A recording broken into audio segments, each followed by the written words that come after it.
Alhamdulillah Rabbil Alamin. Wabihi nasta'inu ala umuri dunya wad din. Segala puji bagi Allah Jalla Jalaluh, Tuhan semesta alam, yang kepadanya kita meminta pertolongan, baik dalam menghadapi urusan dunia kita atau urusan agama kita. Salawat dan salam semoga tercurahkan untuk baginda Nabi kita Muhammad alaihi salatu wassalam, untuk keluarga beliau, untuk istri-istri beliau, untuk putra-putri beliau, dan untuk seluruh sahabat Nabi. Semoga Allah meridai kita bersama mereka. Amma ba'd, ahibati fillah, semua ingin memiliki rumah. Ya, kalau kita lihat, rumah adalah salah satu kebutuhan primer. Karena kita perlu atap yang menaungi kita dari panas, dari hujan. Kita butuh tempat tinggal.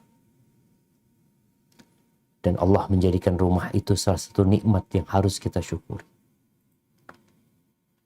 Sa'ad bin Abi Waqqas radhiyallahu anhu meriwayatkan sebuah hadis bahwa Nabi alaihi salatu wasallam bersabda, arba'un minas sa'adah. Ada 4 perkara yang termasuk faktor kebahagiaan. Subhanallah. Jadi kalau bicara wadah kebahagiaan itu adalah hati kita, jantung. Semua orang Allah kasih jantung. Dan kalau nggak ada jantung dia mati. Semua dikasih wadah. Tapi ternyata ada faktor-faktor eksternal yang mendukung kebahagiaan jantung kita. Tapi intinya di sini. Apa 4 perkara tersebut? Yang pertama beliau katakan al-mar'atus salihah. Istri yang salihah. Kalau dia seorang wanita, maka suami yang soleh.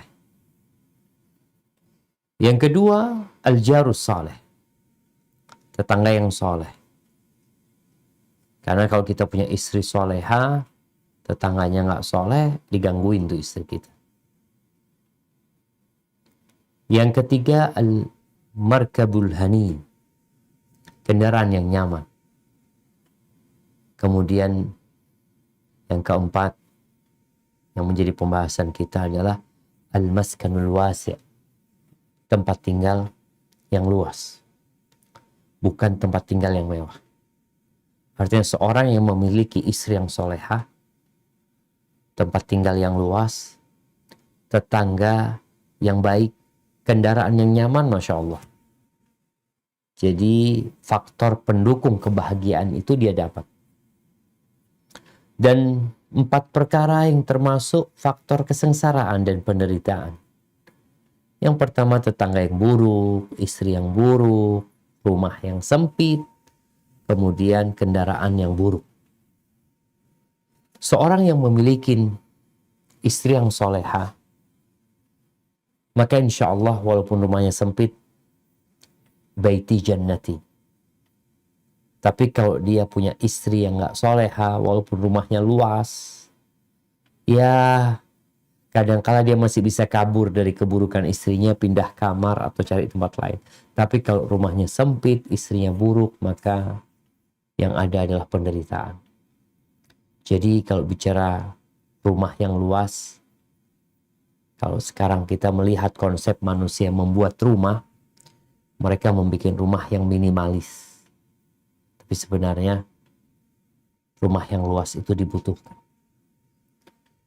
Karena Islam sendiri menganjurkan kita untuk banyak anak. Menganjurkan kita untuk menghormati tamu. Ya, untuk senantiasa menyambung silaturahim. Kadangkala kita lihat ya, biasanya orang kalau silaturahim mesti dicari rumah yang paling luas. Rumahnya siapa nih? Karena nggak mungkin kalau rumahnya sempit. Cucunya anggap ada 15 umpamanya. Anaknya ada berapa, menantunya belum. Tapi kalau rumahnya luas, biasanya itu akan menjadi faktor yang mendukung kebahagiaan. Tapi ahibati fillah, apakah kita semua sudah punya rumah? Sebagian rumahnya belum jadi. Sebagian juga ia belum memikirkan rumah. Yang penting punya tempat tinggal walaupun ngontrak. Kalau kita pikir-pikir, sebenarnya hampir semua, bahkan semua manusia tinggal di dunia ini, tinggal di rumah kontrakan. Walaupun secara legalitas mungkin dia yang membangun rumah tersebut, sertifikat atas nama dia, kemudian dia yang mendesain, tapi engkau punya waktu yang telah ditetapkan. Engkau akan keluar dari rumah tersebut. Karena memang sejatinya sebanyak apapun uang yang dimiliki manusia, di dunia ini dia nggak bisa punya rumah. Yang dapat dia lakukan adalah ngontrak di rumah sendiri. Tatkala ajal datang menjemput, mau tidak mau, dia akan dikeluarkan dari rumah tersebut. Mau tidak mau. Keluarga walaupun cinta kepada orang tuanya, apa yang harus dilakukan keluarga? Membiarkan ayahnya yang sudah berjuang untuk membangun rumah yang begitu indah? Enggak. Mereka akan mengantarkan orang tua ke rumah yang sebenarnya, yang hanya 1x2. Yang pembuatan rumah tersebut tidak butuh waktu panjang. Tidak butuh desainer kondang. Tidak butuh bata, semen, pasir. Enggak. Hanya butuh tanah. Kau diletakkan di sana, keluargamu akan pulang menikmati rumah yang kau bangun.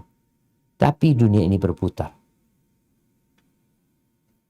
Anak-anak kita pun akan dikeluarkan dari rumah mereka. Cucu kita pun akan dikeluarkan dari rumah mereka. Karena memang kita hanya sementara tinggal di tempat ini. Ahibati fillah. Bagaimana supaya kita tidak lagi ngontrak? Kita punya rumah yang kekal dan abadi. Subhanallah. Enggak salah sih kalau semua orang bercita-cita punya rumah sendiri. Dia menabung, dia bekerja, bahkan kadangkala dia berhutang untuk memiliki rumah sendiri. Ahibati fillah. Silahkan kau membangun rumah di dunia. Tapi engkau harus ingat, engkau hanya di rumah kontrak. Kita akan bicarakan rumah yang enggak ngontrak lagi. Yang kekal dan abadi. Yang kata Rasul sallallahu alaihi wasallam, labinatun min dhahabin labinatun min fiddah. Yang batu batanya dari emas dan perak. Ada surga yang rumahnya semua dari emas. Semuanya dari emas. Kursi-kursinya dari emas. Kemudian pohon-pohonnya dari emas. Semuanya dari emas. Kusennya dari emas. Ranjangnya dari emas. Gelas-gelasnya dari emas. Tapi ada lagi model lain. Agar manusia bisa berfantasi di sana. Menikmati rumah-rumah yang ada di sana. Ada yang dari perak. Semuanya dari perak. Subhanallah. Kalau lihat kerikilnya. Permata, mutiara. Rumput-rumputnya dari zafran. Kemudian di situ tidak ada kesusahan dan kesengsaraan. Dan engkau tidak akan pernah diusir dari rumah itu. Pernahkah kita berdoa? Memohon rumah di surga? Atau doa kita selalu agar kita lunas? Ya, utang atau cicilan rumah di dunia. Istri Fir'aun Di sini para ulama menyebutkan bahwasanya ya kita disyariatkan untuk berdoa meminta rumah di surga. Bagaimana Allah ceritakan doanya istrinya Fir'aun yang tinggal di istana Mesir. Kalau ngelihat piramid kayak gitu, gimana istananya Fir'aun pada masa itu? Namun tatkala Asia binti Muzahim masuk Islam, kemudian dia disiksa oleh Fir'aun, dikeluarkan dari rumahnya, diletakkan di padang pasir, diikat kaki dan tangannya dengan 4 pasak. Dia berdoa. Apa doa dia? Allah sebutkan doanya di surat At-Tahrim. Mungkin bisa dibuka di surat At-Tahrim sebelum ayat terakhir. Nah, surat At-Tahrim sebelum ayat terakhir, ayat 11 mungkin bisa dibacakan. Nah, udah dapat? Nah, tafadhal. Ayat 11, tafadhal.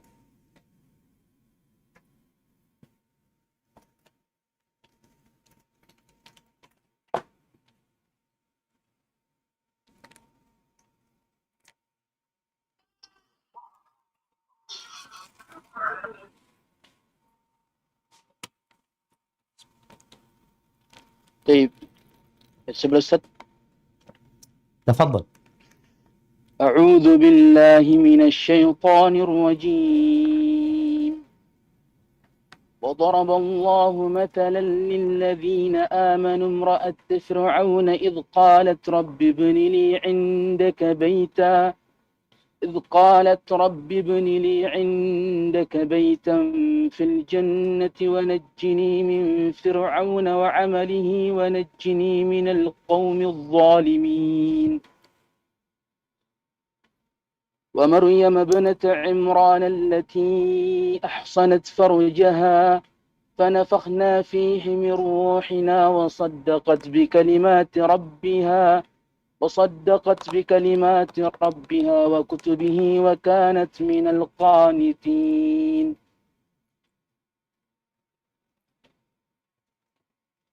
Nah, artinya? Dan Allah Subhanahu wa Ta'ala membuat istri Fir'aun perumpamaan bagi orang-orang yang beriman. Ia berkata, Ya Rabbku, bangunkanlah untukku sebuah rumah di sisi dalam surga dan selamatkanlah aku dari Fir'aun dan perbuatannya dan selamatkanlah aku dari kaum yang zalim. Dan Maryam putri Imran yang memelihara kehormatannya, maka kami tiupkan ke dalam rahimnya sebagian dari rah ciptaan kami. Dan dia membenarkan kalimat-kalimat Tuhannya dan kitab-kitabnya dan adalah dia termasuk orang-orang yang taat. Barakallahu fikum. Bagaimana Allah menjadikan istri Fir'aun perumpamaan buat orang-orang yang bertakwa. Karena wanita ini perlu idola. Perlu contoh. Makanya kenapa di dunia ini ya dibuatlah berbagai macam momentum untuk menciptakan idola-idola perempuan. Yang sebenarnya banyak dari idola-idola tersebut bukan mengajak ke surga, tapi malah menjerumuskan ke neraka. Kalau mau contoh, lihat nih istrinya Fir'aun. Bagaimana dia berdoa. Apa yang dia minta? Dia minta perhiasan yang menutupi tangannya. Dia minta rumah di dunia dengan tegel dari marmer. Enggak. Dia udah gak mikirin dunia. Dia minta rumah di surga. Dan selain di surga, dia mengatakan, Rabbibnili indak. Ya Allah, bangunkan buat aku di sisimu ya Allah. Dia ingin bertetanggaan dengan Allah Azza wa Jalla, dan kita tahu surga tertinggi, terindah adalah surga Firdaus. Yang arsy, yang Atapnya adalah arsy Allah Azza wa Jalla. Dia minta itu. Baitan fil jannah. Dia berdoa untuk akhiratnya. Baru minta urusan dunia. Wa najjini min fir'auna wa amalihi. Selamatkan aku dari Fir'aun dan perbuatan dia. Wa selamatkan aku dari orang-orang yang zalim. Pernahkah kita dalam hidup ini berdoa, memohon kepada Allah Azza wa Jalla untuk minta dibangunkan rumah di surga? Yang model rumah di surga itu ada 3. Ada yang namanya qusur, istana-istana. Yang kedua, ada yang namanya ghuraf, rumah-rumah yang tingkat ke atas. Yang sampai Nabi SAW menyebutkan melihat ashabul ghuraf yang punya kamar-kamar itu seperti ngelihat bintang-bintang di langit tuh, jam. Jadi tingginya tempat mereka. Yang ketiga, tenda. Tenda yang berada di pinggiran sungai, ya. Tenda. Tapi tendanya nggak sembarangan. Tendanya pun dari mutiara. Mujawwafah. 1 mutiara. Bulat. Yang besar sekali. Situna dhira'an kalau nggak salah. 60 dhira', 60 hasta. Lebarnya jemaah. Atau situna alaf dhira'. Nanti anak-anak bacakan hadisnya bagaimana orang-orang memiliki tenda-tenda di surga yang begitu besar. Tenda mereka itu jemaah. Atau situna milan. Bukan dhira'afan. 60 mil. Besarnya tenda. Tapi bagaimana kita mendapatkannya kalau kita sendiri nggak pernah berambisi untuk memiliki rumah di surga? Yang modelnya tadi, istana, tenda, atau kamar-kamar yang tinggi. Karena memang kebanyakan kita berambisi untuk menikmati dunia yang fana ini. Sebagian merantau, meninggalkan keluarganya, meninggalkan pasangan hidupnya, bekerja keras hanya untuk memiliki rumah di dunia yang sebagian orang belum sempat menikmati rumahnya udah mati duluan di tempat perantauan. Nggak pernah dia pulang menikmati rumahnya. Dia hanya kirim fulus, dia kirim itu uang, beli tanah, bangun rumah. Dalam perjalanan pulang dia meninggal dunia. Tidak pernah menikmati rumah. Karena memang doa yang dibacakan oleh istri Fir'aun ini, ya jarang yang membacanya. Rabbibnili indaka baitan fil jannah. Minta dibangunkan rumah di surga. Ahibati fillah. Bagaimana cara kita memiliki rumah yang nggak ngontrak? Ada banyak amalan. Sebagaimana kita nyicil untuk punya rumah, nabung untuk punya rumah di dunia ini, begitu pula untuk memiliki istana di surga, memiliki kamar-kamar yang tinggi, perlu adanya perjuangan. Yang pertama, sholat sunnah 12 rakaat dalam sehari dan semalam. Ini nyicil. Mau punya rumah, jaga sholat sunnah 12 rakaat dalam sehari dan semalam. Kata Nabi alaihi salatu wassalam dalam hadis riwayat Imam Muslim, "Ma min 'abdin muslimin yusalli lillahi azza wa jal kulla yawmin 12 rak'ah tatawu'an ghaira fariḍah illa banallahu azza wa jal lahu bihinna baitan fil jannah." Tidaklah seorang muslim melaksanakan sholat sunnah, bukan sholat wajib ya. Lillah, ini syarat. Syarat dan ketentuan yang harus dipenuhi. Lillah. Apa makna lillah? Bukan riya. bukan berharap pujian dan sanjungan, bukan mencari kenikmatan dunia, tapi berharapkan keridhaan Allah Azza wa Jal. 12 rakaat salat sunnah, melainkan Allah akan bangunkan bagi dia rumah di surga. Masya Allah. Allah akan bangunkan rumah di surga. Cuma 12 rakaat. Cuma 12 rakaat. Yang kalau kita mau sholat rawatib, silahkan. Ini nggak harus sholat rawatib ya. Kalau mau sholat rawatib itu, 4 rakaatin qabla dhuhr, kata Nabi SAW.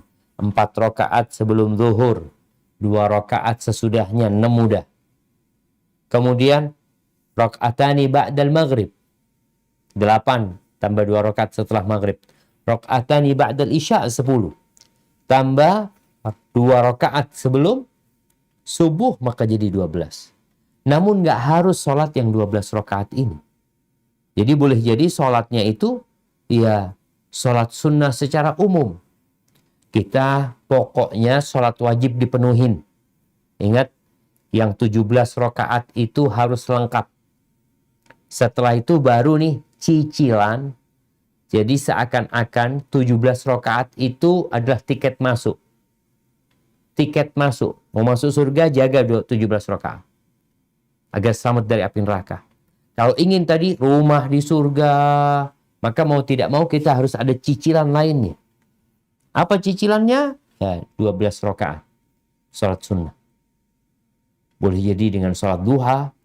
Karena di hadis yang lainnya, Rasulullah SAW mengatakan, Man shalla thintai ashrata rak'atan bin nahari au bil lail. Barang siapa yang salat 12 rakaat. Mau siang hari atau malam hari, banallahu lahu baitan fil jannah. Maka Allah akan membangunkan bagi dia rumah di surga. Hadis ini diriwayatkan oleh Imam An-Nasai. Jadi ahibbati fillah, berusahalah untuk punya rumah di surga. Kalau bandingkan ya, cara memiliki rumah di dunia sama cara mendapatkan istana di surga, jauh lebih mudah punya istana di surga. Padahal istananya itu, Allahu Akbar, tadi udah disebutin, batu batanya dari emas atau dari perak. Tidak ada kesusahan, tidak ada kesedihan, nggak ada ruwet di sana. 12 rakaat. Kalau tiap rakaat 2 menit. Kebanyakan atau kurang? Oke, 3 menit tiap rakaat. Berarti kalau 2 rakaat 6 menit. Berarti butuh berapa lama kita supaya punya rumah di surga? Cicilannya 6 kali 6. 36 menit. Punya rumah di surga. Punya istana di surga. Tertarik? Sebagian nggak tertarik. Ketertarikan dia hanya dengan dunia. Padahal udah dikasih tahu, engkau mau punya rumah di tanah yang paling mahal di Indonesia, tetap rumah itu bakal engkau tinggal. Cepat atau lambat. Kenapa? Karena sudah kepastian engkau ngontrak gitu loh. Ada waktu yang sudah ditetapkan.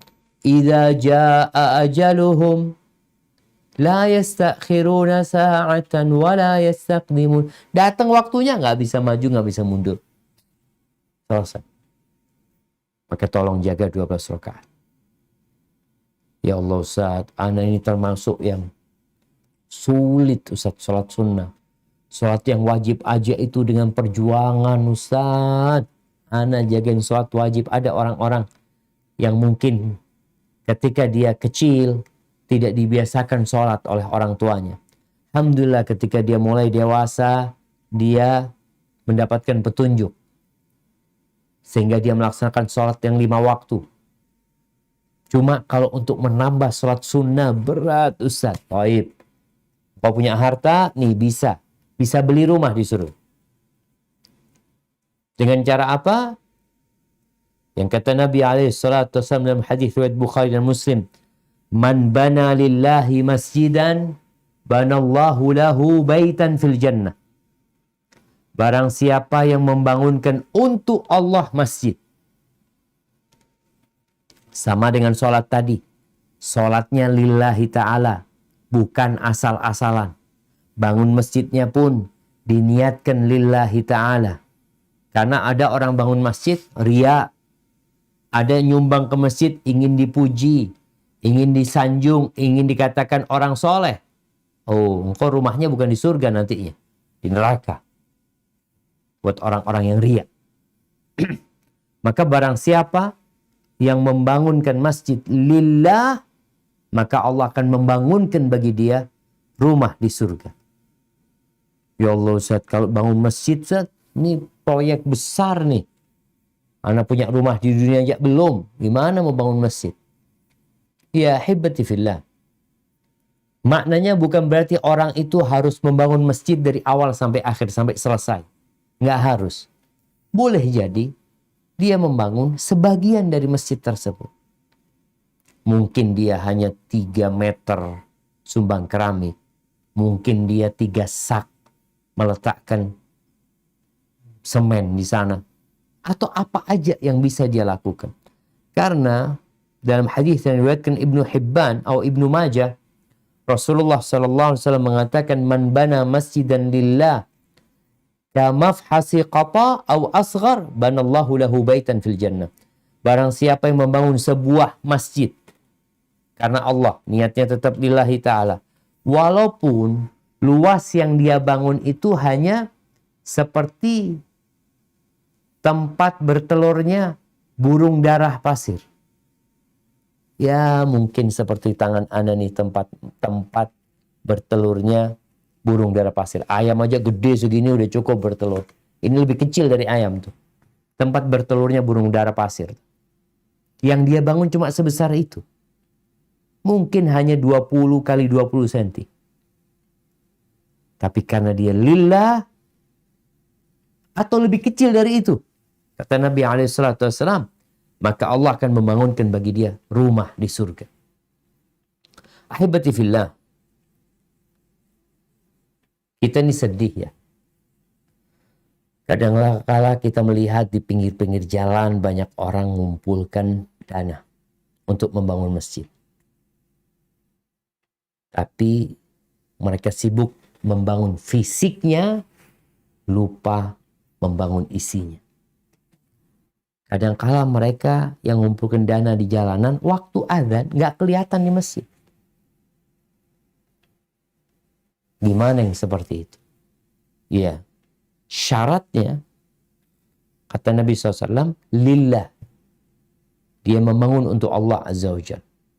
Bukan untuk pujian, bukan untuk sanjungan, tapi benar-benar lillah.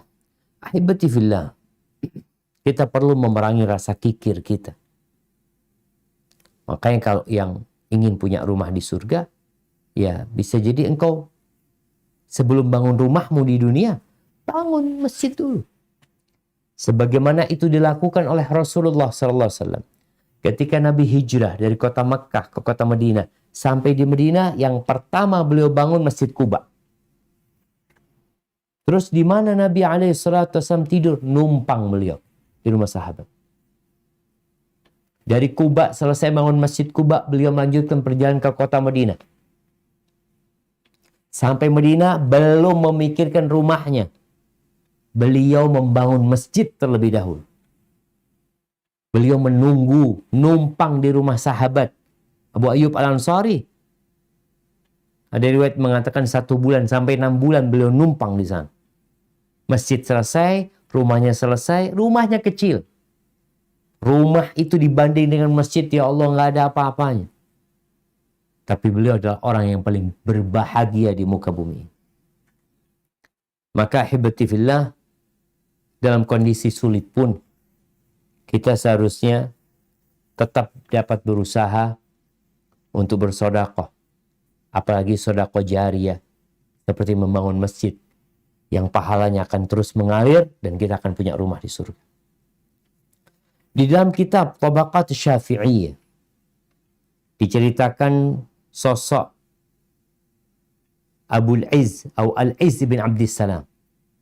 Al-Izz ibn Abdissalam, yang dia dikenal dengan sebutan Sultanul Ulama, sultannya para ulama.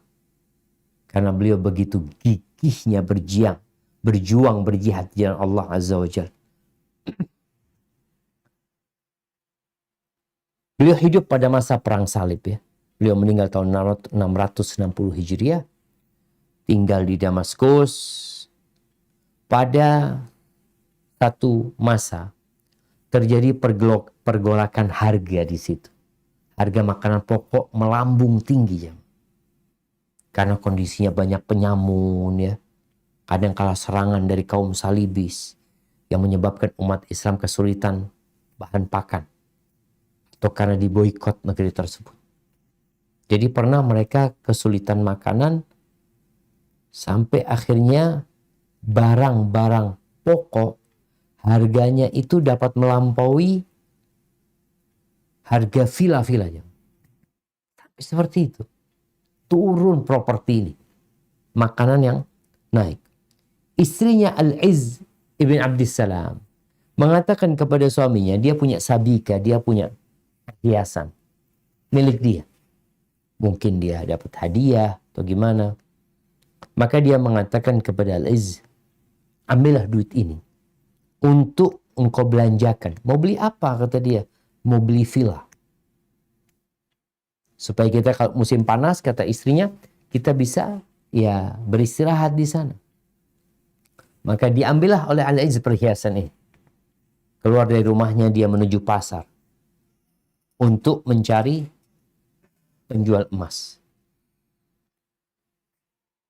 Dan setelah dia jual itu emas, dia ngelihat orang-orang sedang dalam kesulitan, mereka minta-minta, mereka kelaparan, benar-benar memprihatinkan. Akhirnya tuh duit disodakohkan sama Al-Izz bin Abdussalam. Akhirnya sampai rumah, ditanya sama istrinya, engkau sudah belikan buat kita rumah di surga. Rumah di surga. Engkau udah belikan buat kita tadi villa-villa tempat berlibur. Kata suaminya Al-Izz, na'am. Ishtaraitu laki masifan fil jannah. Aku belikan buat engkau villa di surga Allah. Marah nggak istrinya ini? Nggak marah dia. Istrinya nggak marah.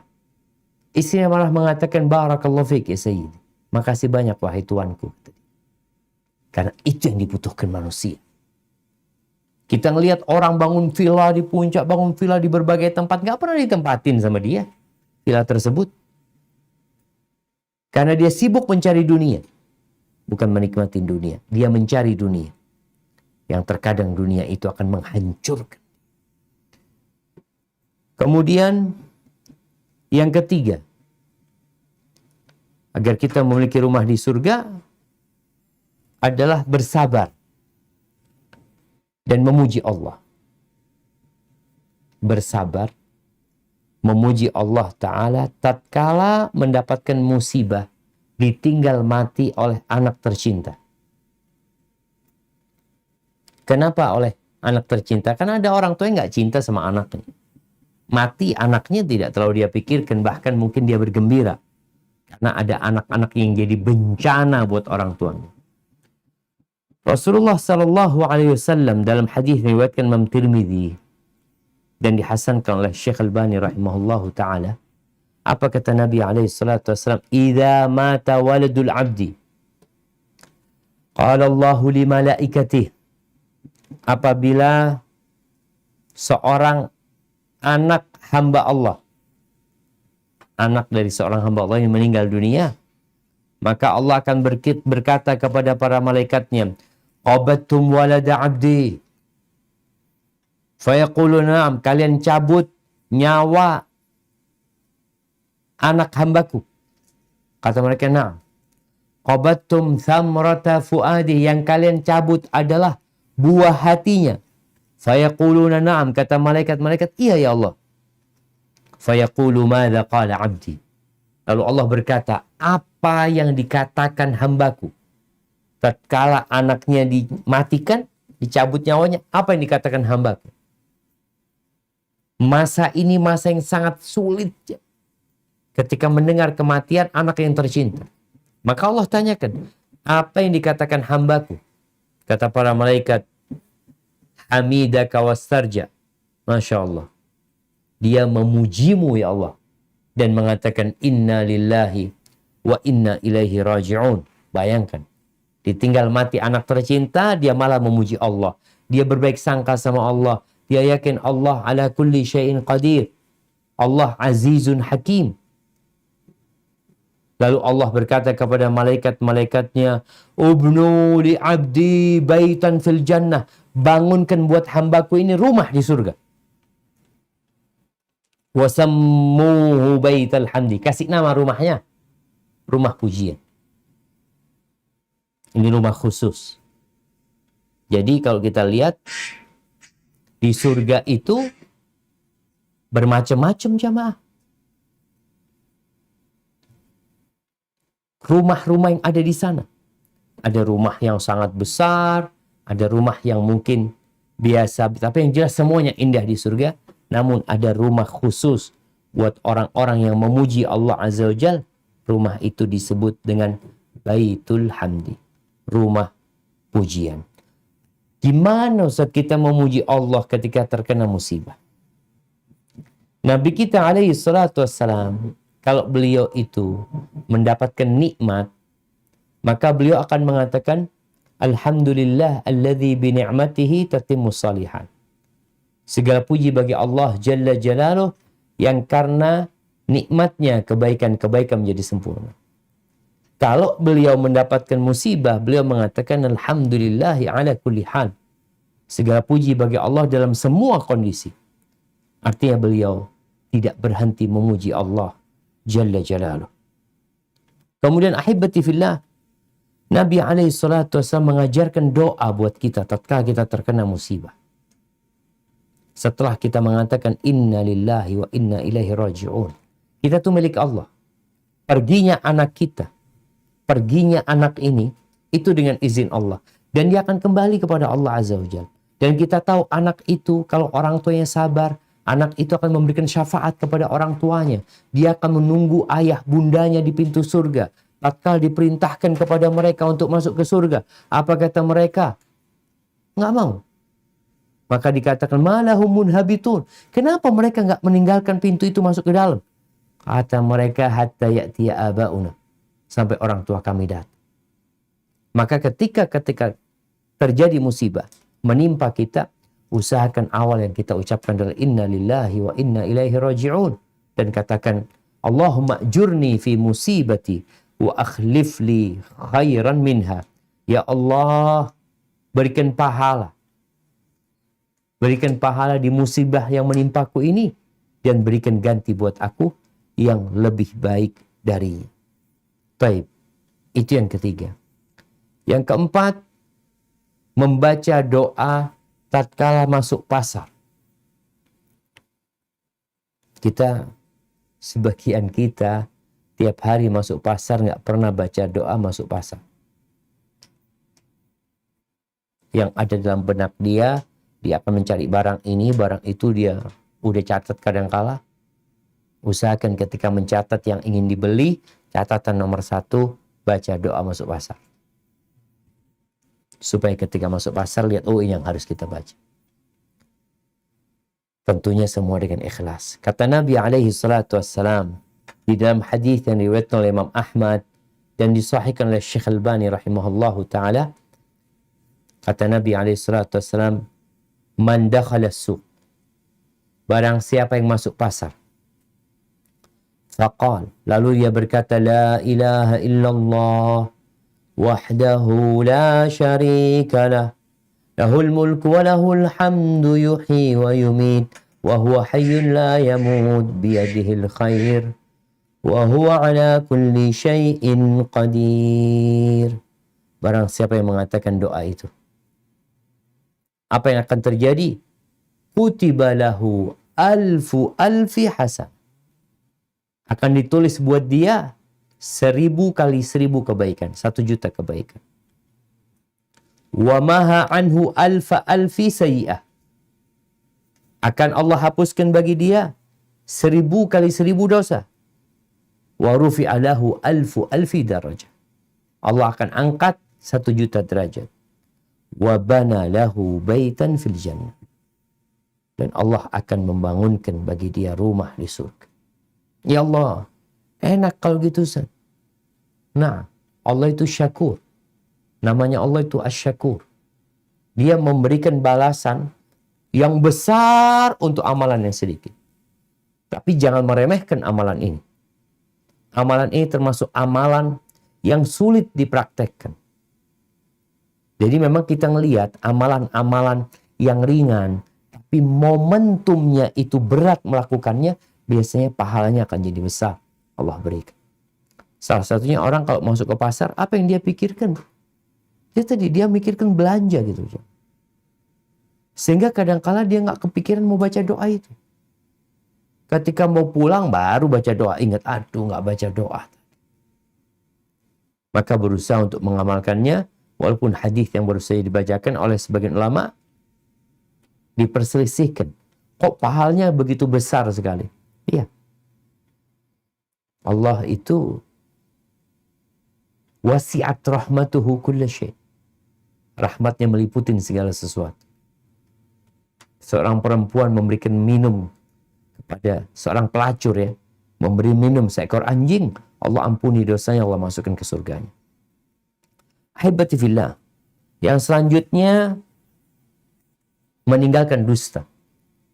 Meninggalkan hoaks. Walaupun ketika bergurau. Nih. Nabi SAW mengatakan, alaikum bisidq. Fa inna sidqa yahdi ilal bir. Wa innal birra yahdi ilal jannah.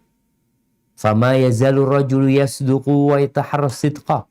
Hatta yuktaba indallahi siddiq. Kalian hendaklah jujur. Kejujuran itu mengantarkan kepada kebaikan.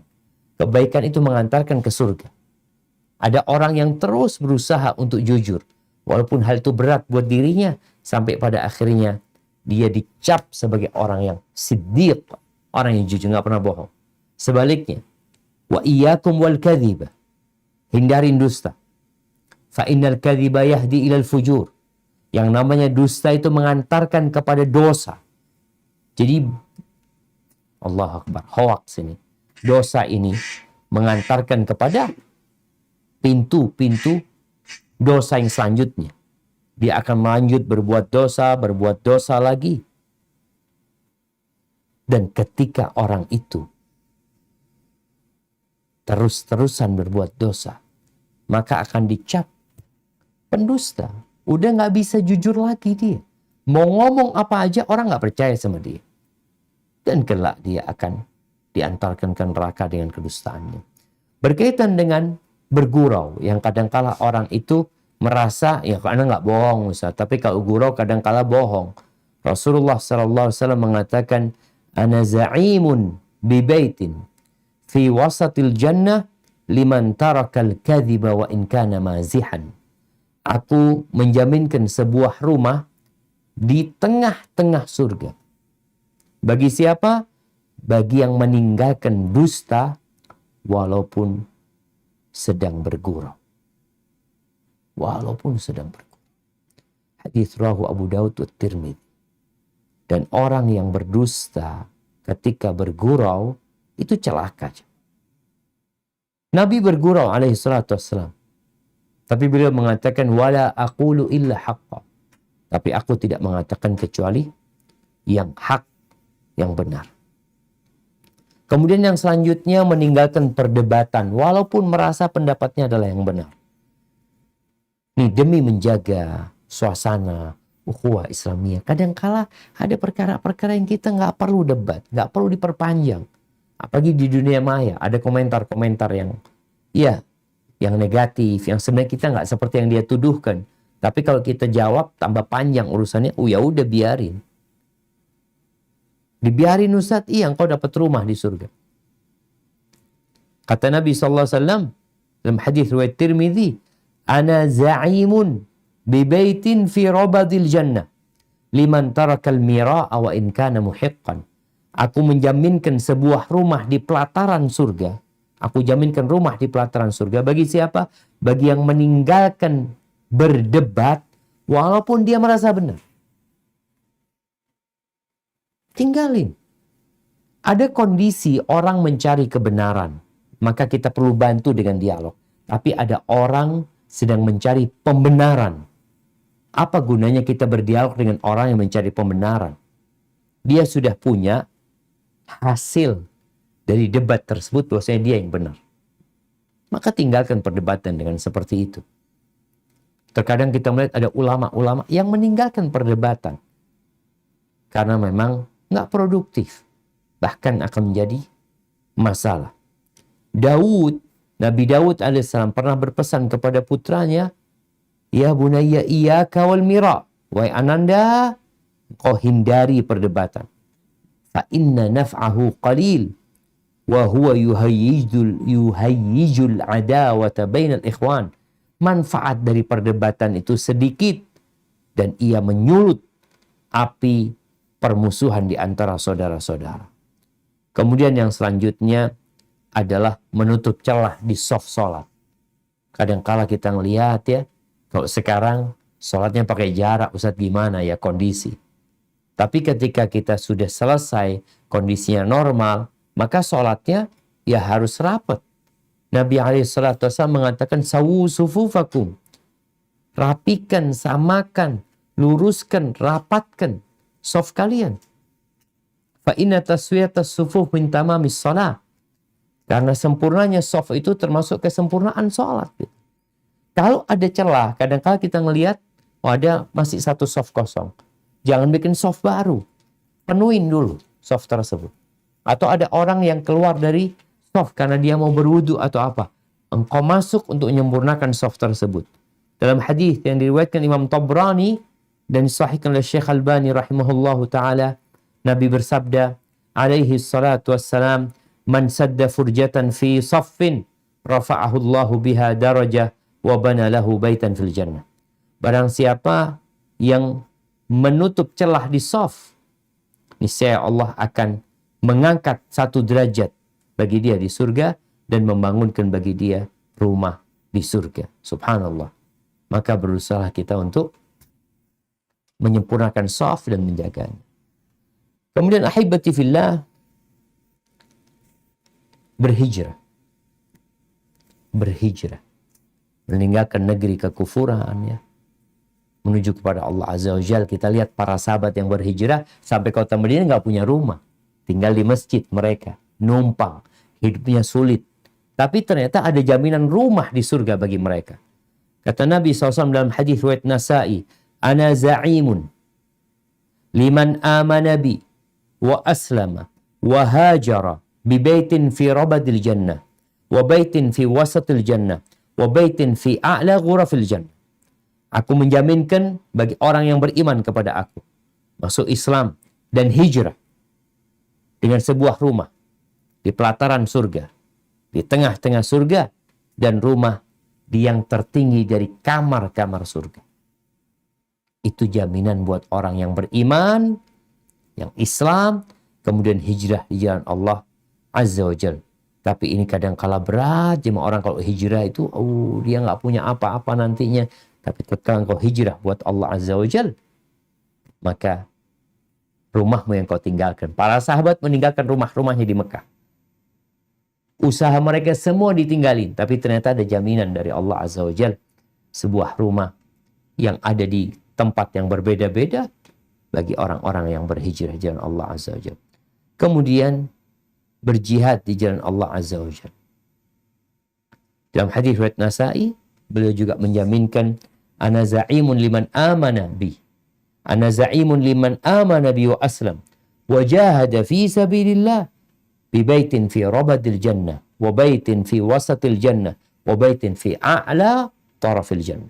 Aku menjaminkan rumah di pelataran surga, di tengah-tengah surga, di surga yang tertinggi buat yang beriman. Kemudian dia masuk Islam ya.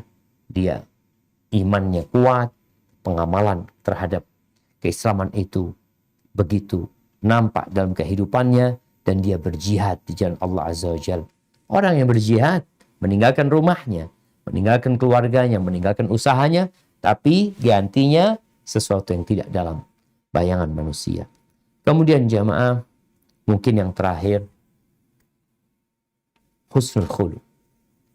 Kalau ingin engkau punya rumah di surga, mungkin kalau engkau nggak bisa sedekah karena engkau nggak punya duit, mungkin engkau nggak bisa bangun masjid, sulit juga Ustadz ana mengontrol emosi anak, maka yang satu ini jangan ditinggalin. Ini juga masuk dalam kontrol emosi sebenarnya, yaitu berakhlak mulia. Yang kata Nabi alaihi salatu wassalam, ana za'imun bi baitin fi a'lal jannah. Aku menjaminkan sebuah rumah di surga yang tertinggi. Siapa? Liman hasuna khuluquh. Bagi yang akhlaknya baik. Rawahu Tirmidzi. Ini menunjukkan kalau kita memang harus berjuang mendapatkan rumah. Memperbaiki karakter kita. Tadi yang dikatakan, emosi, bakhil, pelit, penakut, sifat-sifat buruk diilangin. Kita ini nggak akan bisa menyenangkan semua orang dengan harta kita, tapi kita dapat menyenangkan semua orang dengan akhlak dan perilaku kita. Dan bicara akhlak ini, ternyata akhlak ini tanda iman yang sempurna. Kata Nabi SAW, akmalul mu'minina imanan ahsanuhum khuluqan. Orang mukmin yang paling sempurna keimanannya siapa? Yang paling baik. Maka perbaiki akhlak kita, perilaku kita, karakter kita. Ada rumah di tempat yang paling tinggi. Mungkin engkau mati nggak punya rumah di dunia, di rumah kontrakan. Tapi udah disediakan rumah bagi dirimu yang menanti.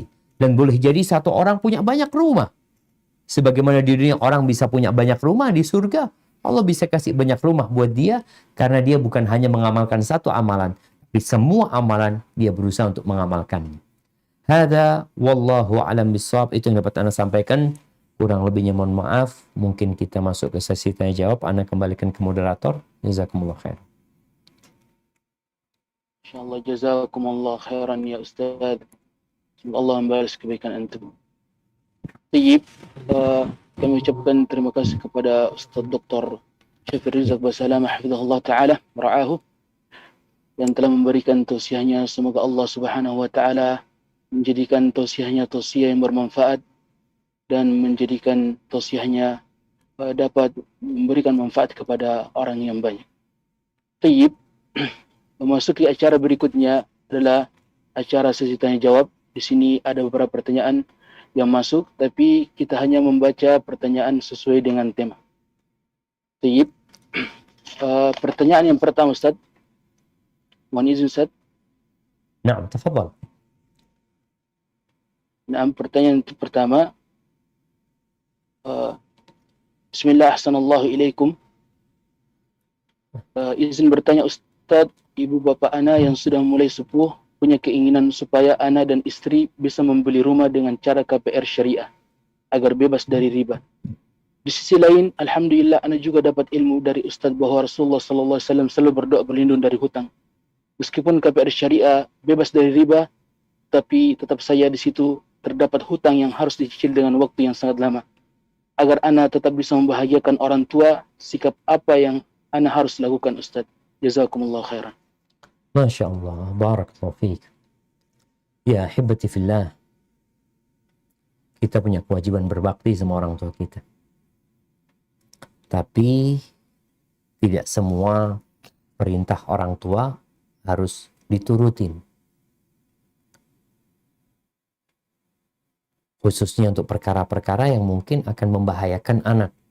Kalau bicara utang, kita tahu kalau dia mati ninggalin utang, maka dia akan bergantung nyawanya, ruhnya itu dengan utang sampai dilunasi.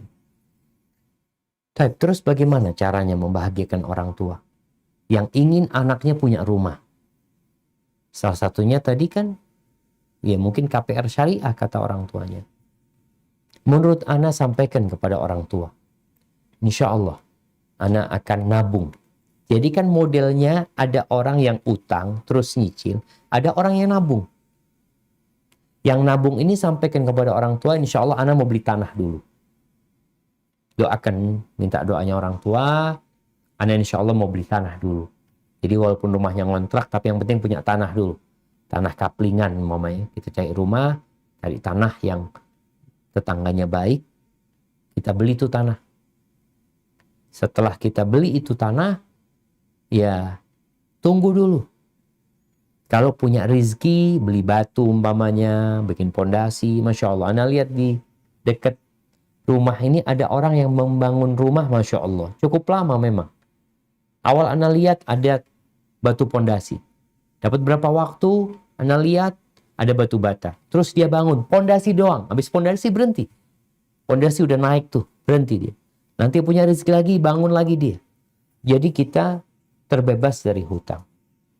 Kalau punya utang, artinya kalau berhutang, tapi memiliki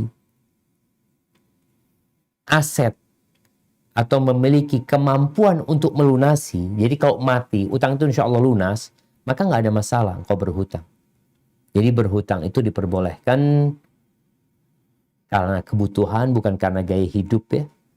Yang kedua, catatannya dia punya yang untuk melunasin. Tapi kalau dia nggak punya harta untuk ngelunasin, gimana kau ngelunasinnya? Yang ada orang itu akan terbeban. Dia punya rumah, tinggal di rumah, tapi dia itu terhinakan. Karena setiap akhir bulan dia kepikiran, ya Allah gimana nih bayar utang ya, ini dan itu. Tapi kalau dia nabung, nggak ada beban tersebut. Maka insya Allah Anda lihat cara menabung ini, jadi bukan menabung duit aja, nanti jadi tanah, jadi batu, jadi apa. Semoga dengan cara seperti itu, seperti orang-orang dulu. Mereka bisa punya rumah loh. Padahal nggak ada KPR dulu. Mereka punya rumah dengan cara bersabar. Menunggu sampai Allah memberikan rezeki. Dan terus berdoa mohon sama Allah Azza wa Jal agar dicukupkan sehingga kita nggak perlu sama manusia. Hada wa barakallahu fiik.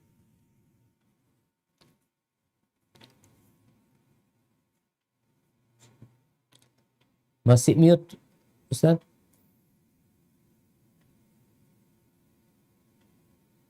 Taib. Kemudian pertanyaan berikutnya, Ustaz. Ahsanallahu ilaikum. Assalamualaikum. Waalaikumsalam warahmatullah. Bismillah, Ustaz. Jika kami tinggal di rumah dinas, namun rumahnya kami dulu membayar untuk izin tinggalnya, memakai uang riba 6 tahun yang lalu.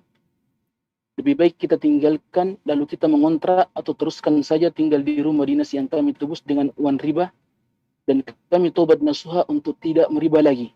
Jazakallah khair Ustaz, semoga Allah memberkahi Ustaz keluarga. Barakallahu fiikum. Nah, mahibati fillah. Kalau kondisinya seperti ditanyakan, maka selesai. Ribanya udah selesai. Artinya dahulu dia pinjam ambil uang riba, kemudian dia dapat rumah dinas tersebut. Maka yang harus dilakukan adalah bertobat dengan taubatan nasuha, walaupun tetap tinggal di tempat itu, nggak ada masalah. Dia bertobat kepada Allah. Jadi ada model riba yang harus kita lepas. Contohnya apa? Kita yang meribakan uang. Kita nih punya uang 1 juta, minjamkan ke orang. Orang itu akhirnya harus membayar 1,5 juta. Ketika dia sudah bayar kepada kita 1 juta, sisanya udah nggak usah bayar. Itu kita lepas. Tapi kalau ini dahulu kita minjem riba, yang mau tidak mau kita harus melunasinya dengan sistem riba. Kalau bisa tanpa riba, alhamdulillah.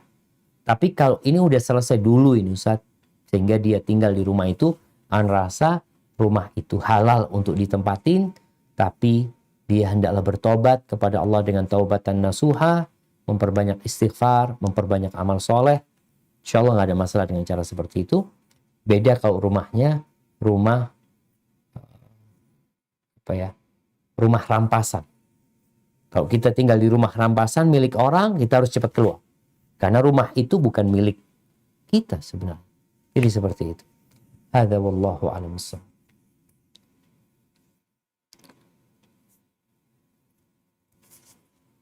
Ahsanallahu ilaikum. Kemudian pertanyaan selanjutnya. Bismillahirrahmanirrahim. Afwan Ustaz, anak dan istri masih tinggal dengan orang tua anak. Istri sudah seringkali komplain dan seringkali terjadi konflik antara ana dan istri. Istri dan ibu ana, bahkan ana dan ibu ana. Ana sadar menjadi tanggung jawab ana menyediakan tempat tinggal. Namun saat ana coba bicara kepada ibu ana untuk mengontrak, ibu ana terkesan menahan dengan pertimbangan yang logis dan juga pertimbangan yang sebenarnya. Apa sikap yang harus ana lakukan, Ustadz? Barakallahu fikum. Subhanallah. Nah, jamaah rahimakumullah, kita perlu belajar ilmu rumah tangga. Sehingga semua tahu dengan hak dan kewajibannya. Ini belajar ilmu supaya kita tahu mana yang jadi hak kita dan mana yang jadi kewajiban kita. Orang tua perlu belajar apa yang menjadi hak mereka dan apa yang menjadi kewajiban mereka. Ketika seorang anak menikah, anak laki-laki menikah, orang tua harus tahu bahwa anaknya dia itu punya kewajiban menyediakan tempat tinggal buat istrinya dia. Tinggal sama mertua nggak apa-apa sebenarnya. Dia menyediakan tempat tinggal, tapi sama mertua, umpamanya tinggal sama mertua, nggak masalah. Dengan catatan tidak membahayakan menantunya. Allah Azza wa Jalla mengatakan, askinuhunna min haitsu sakantum min wujdikum wala tudarruhunna. Tempatkan istri-istri kalian sesuai dengan kemampuan kalian. Jangan membahayakan mereka. Jangan membahayakan mereka. Artinya kalau di antara bentuk membahayakan, kalau tinggal sama mertua, terjadi keributan, baik karena orang tua yang umpamanya nggak cocok sama menantunya, atau menantunya yang mungkin nggak bisa menyesuaikan diri, dan terjadi keributan terus. Makanya ada hal yang membahayakan kalau diteruskan. Tadi disebutkan penanya pun kadang-kadang ribut sama ibunya gara-gara bininya. Bininya ribut, orang nggak kondusif rumahnya. Maka ketika nggak kondusif, perlu ada rumah. Dan ini kalau nggak nurut sama ibu, nggak ada masalah dalam masalah seperti ini. Kalau memang tadi berkaitan dengan hak orang lain. Hak ibu, antum harus taat dan patuh sama ibu ketika berkaitan dengan antum. Tapi ketika berkaitan dengan hak orang lain, maka mau tidak mau, seorang suami harus berada di tengah, menyelesaikan konflik ini. Kalau memang mau tinggal sama orang tua, sampaikan sama orang tua, oke, kalau memang tinggal di sini, perlu punya tempat tinggal sendiri. Artinya, ya para ulama menyebutkan adanya marofik kebutuhan dia, kamar mandi umpamanya, atau butuh dapur sendiri. Sehingga ketika masak apa, tidak menyebabkan crash sama orang tua. Dia punya tempat sendiri, walaupun tinggal di bangunan yang sama umpamanya, tapi punya pintu masuk sendiri, ada kamar mandi sendiri, ada dapur sendiri, insya Allah itu sudah boleh dikatakan kita sudah memberikan hak istri kita. Haknya udah kita berikan kepada dia. Karena kita akan ditanya sama Allah Azza wa Jalla nantinya tentang hak istri kita tadi. Hak sandang yang harus, papan yang harus kita berikan kepada dia.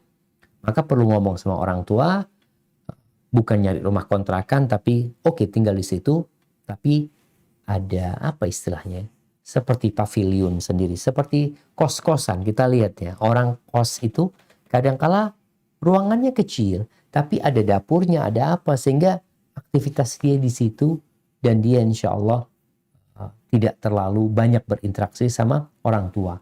Jadi kadangkala jemaah, ada yang mengatakan kalau dekat itu ribut terus, kalau jauh ngangenin nantinya. Jadi mau tidak mau antum harus nanti bersikap demi maslahat. Kalau antum bisa membuat istri antum ridho, ahlan wa sahlan. Sampaikan kepada dia, sabar dulu lah. Insya Allah nanti kalau urusannya sudah enak, udah mateng, aku akan ngomong lagi sama ibu. Dan ketika terjadi keributan, hendaklah seorang suami ini berada di tengah. Dia datang kepada ibunya, minta maaf buat istrinya. Maafkan istriku ibu, aku akan berusaha memperbaiki dia. Ketika dia datang kepada istrinya, dia sampaikan kepada istrinya, maafkan ibuku, kata dia. Ya, beliau sudah tua. Beliau merasa mungkin anaknya diambil sama menantunya. Ya, sampaikan alasan-alasan sehingga antum selalu dapat mendinginkan dua kepala ini. Hadza wallahu a'lam bissawab. Nah.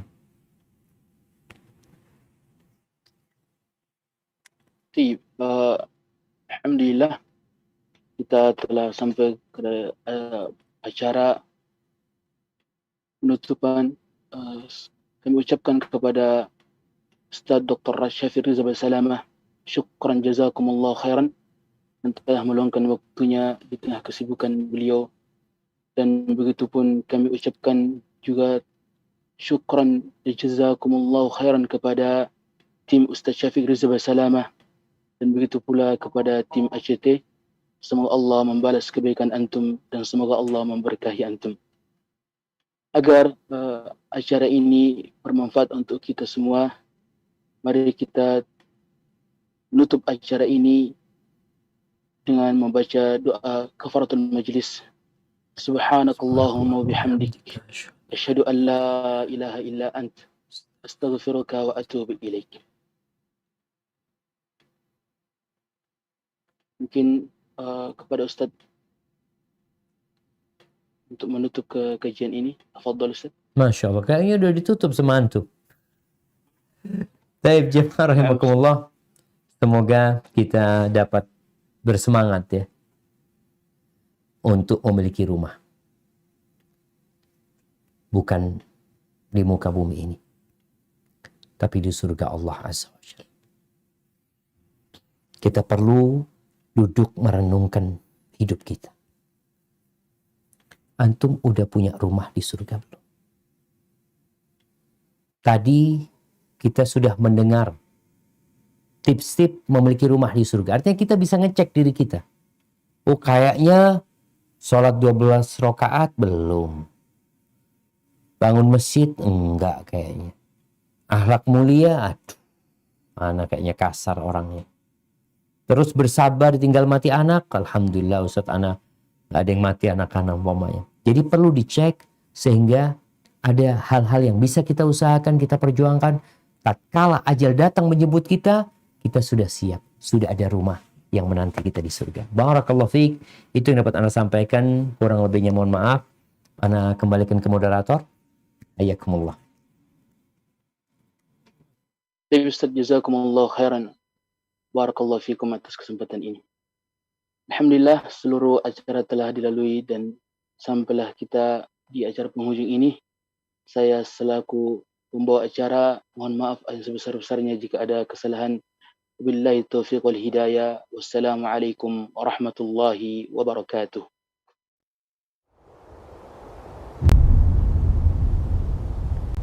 Klik tombol berikut untuk mendapatkan update ilmu yang insya Allah bermanfaat.